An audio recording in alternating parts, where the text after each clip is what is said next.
Let's look at where auto OEMs need to invest in order to meet a lot of these cybersecurity regulations and building a strong foundation so that they can unlock billions of dollars of service revenue. Many of this starts with investing in and improving the cybersecurity defense inside the vehicle.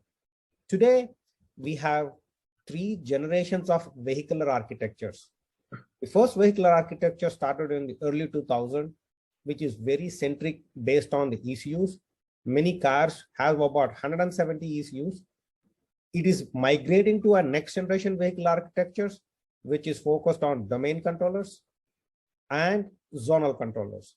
So when we look at endpoint detection, OEMs need to invest in platforms like the ECUs, TCUs, domain controllers, zonal controllers, in order to do the endpoint detection and response. The next level of impedance comes in how to focus on network level detection. A lot of this investment is going into gateways that are going to be central part of the vehicular architectures. But in our opinion, that itself is not sufficient.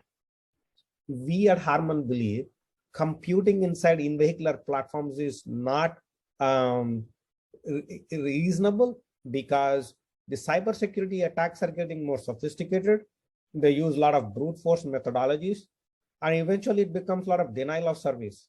We have seen many types of hacks coming in through the Wi-Fi radios. There's a recent Tesla attack that was exposed. How using the Wi-Fi as a mechanism that anybody can steal a Tesla Model 3 vehicle. We've also seen vulnerabilities in the ultra wideband radios that we used to kind of exploit the keyless entries. We've also seen the cellular radio as a primary interface where the attacks from thousands of supplier vulnerabilities are getting exposed into connected vehicles.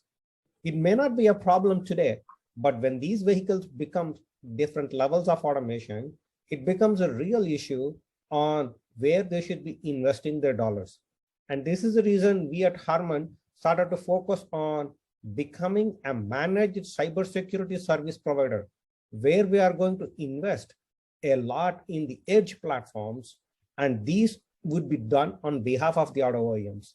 This gives a balancing act whether the auto OEM should be investing in the in-vehicle computing resources, or if they can rely on security access, service edge type of platforms that they're building for the auto OEMs.